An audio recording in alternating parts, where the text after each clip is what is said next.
Welcome to another episode of What is Hashimoto's with Dr. Martin Rutherford. To find out more on any of our topics, or for information on scheduling a consultation with Dr. Rutherford, please visit us at whatishashimotos.com. And now, here's Dr. Rutherford.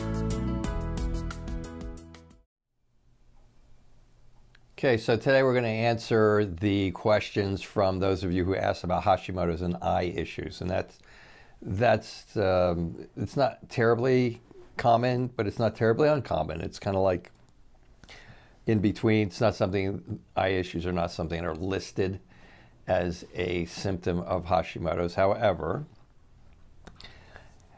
Hashimoto's, I think, has a much farther reach than I think the research has ultimately been willing to put out there, because they haven't been able to make definite connections. And so you're going to hear about Hashimoto's and eye connections eventually, but I see it moderately. I do see it, and we'll see blurred vision, and we'll see double vision. We'll see dry eyes. Those are the main things that we'll see in conjunction with Hashimoto's. The connections, I surmise from treating all of these cases and evaluating how things kind of are connected. Hashimoto's thyroiditis has a commonality. It's called a molecular mimicry with something called the cerebellum. Cerebellum is in the back of the head down here. Cerebellum is balanced. Cerebellum's not working right. You can get a stiff neck. Cerebellum's not working right. It can affect your ear. You can get balance, dizziness, vertigo. Cerebellum also helps you to fixate on things. So if you have your eyes fixated on that thumb while you're doing this motion, that's your cerebellum doing the fixation. If your cerebellum's not fixating properly, because the cerebellum controls your eye muscles, if it's not fixating properly, you're gonna have a situation where your eyes are gonna go like that, and you're gonna get blurred vision. That actually, now I'm thinking about it, that's a pretty common complaint. Blurred vision is a very common complaint.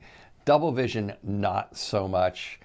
And I never know when I'm doing a Hashimoto's patient if somebody says double vision, if it's connected directly to the Hashimoto's or not.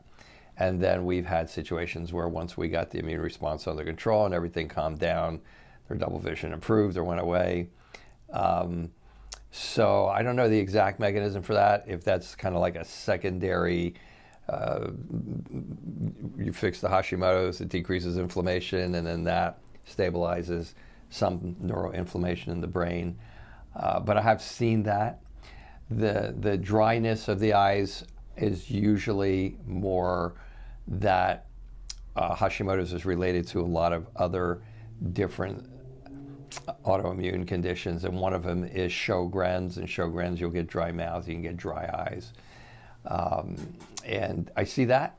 I've seen that connection on multiple different occasions where the person has both of those, the Hashimoto's and has the Sjogren's, or doesn't know that they have the Sjogren's, and then we run the antibodies to find out if they have it, and find out that they have the Sjogren's, and then that's generally going to be the cause of the dry eyes.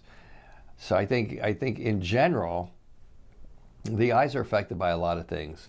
I mean, I could think of a ton of pathways in which chemical imbalances that occur from Hashimoto's inflammatory responses could interfere with certain nutrients that would cause your eyes to be poor. And I have seen people, I've had one case where we were treating her for Hashimoto's, and one of the things that was a problem was she had low blood pressure, and we worked to get her blood pressure up, and suddenly she was going to have an eye surgery because she had supposedly a pathology in the eye, and all of a sudden her eye got better. So was it because we got more oxygen in there? Was it because that helped the Hashimoto's to stabilize? Because getting more oxygen in there decreased certain oxidative stresses and certain inflammation? Who knows? Hard to say at this point in time. I guess the best summation I can say is I have seen blurred vision, double vision, dry eyes connected to Hashimoto's, and these are the explanations that I know for sure at this point in time, or I just know we've worked with the patient and their eyes did improve, and yet wasn't able to really understand the connection with all of the things that we had done as to why their vision did improve. Usually, and again, and I just said vision. Vision usually does not improve. If you got like 100, 200 vision, you're not going to get 20/20 by getting your Hashimoto's fixed. But blurred vision, yeah, blurred vision frequently, and the dry eyes and even double vision frequently will improve with the treatment, functional medicine model treatment of Hashimoto's. Okay.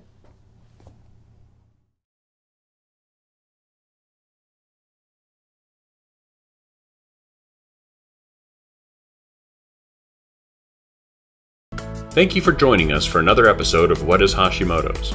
To find out more on any of our topics, or for information on scheduling a consultation with Dr. Rutherford, please visit us at whatishashimotos.com.